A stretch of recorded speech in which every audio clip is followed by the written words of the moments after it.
To understand the severity of dental anxiety, look at the numbers. Up to 20% of adults actively avoid dental care due to fear. This avoidance creates a compounding cascade of health issues. Untreated caries and periodontal disease escalate into infections that statistically increase a patient's risk for stroke and heart disease over time. Traditional dentistry manages this fear chemically, relying on tools like Penthrox or nitrous oxide to temporarily sedate a patient.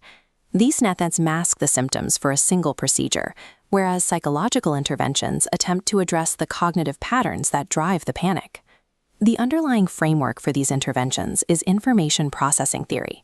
According to this theory, clinical anxiety is maintained because the brain selectively attends to threatening information in its environment. Once that threat is identified, the brain fails to disengage its focus. In 2020, researchers Sieve, Bahar, and Fortune put this theory to the test. They recruited a sample of 53 individuals who demonstrated exceptionally high clinical levels of dental anxiety. The experiment had two objectives. First, to measure this attentional bias down to the millisecond. Second, to test if a single-session computerized training program could rewrite this cognitive reflex. If clinicians can isolate and reprogram these early threat detection reflexes, they may find a way to intervene before the cycle of avoidance even begins. Before you can rewrite anxiety, you must quantify how the brain allocates attention at a subconscious level. The researchers achieved this measurement using a cognitive assessment tool called the Posner paradigm. The measurement task works in 4 steps. First, the participant stares at a central fixation cross for exactly 1,000 milliseconds. Second, an image flashes on one side for 600 milliseconds. This image depicts a neutral object or a dental threat.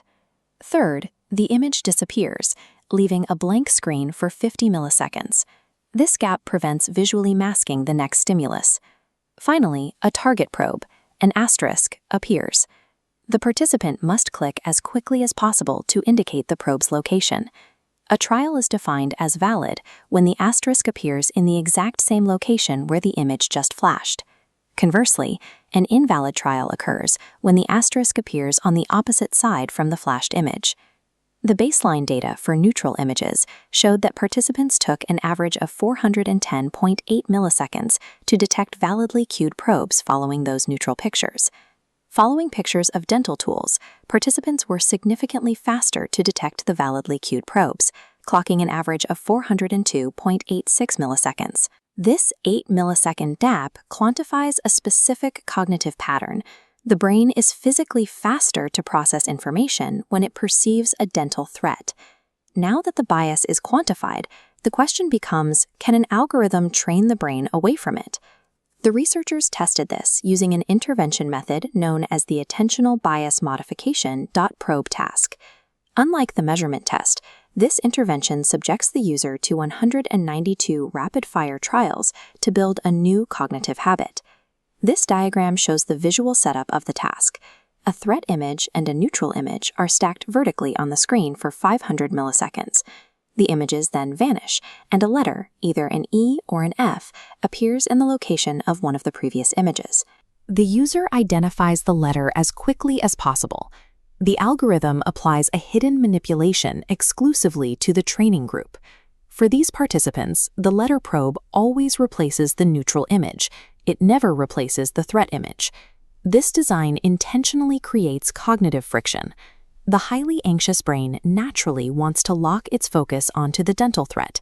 To succeed at identifying the letter, the user's brain is forced to consistently and repeatedly disengage its attention away from the threat cue. The training acts as a forced repetition exercise, designed to build a subconscious neural pathway that ignores threatening stimuli. After the training trials concluded, the participants were retested on the original Posner paradigm to see if the threat bias had been eliminated. The initial data showed that it hadn't. The interaction between the visual cue and the picture content remained significant. Across both the control and training groups, the bias was still there. To determine what the training actually changed, researchers analyzed a different metric, cue dependency. Cue dependency is the difference in reaction time between invalidly cued trials and validly cued trials.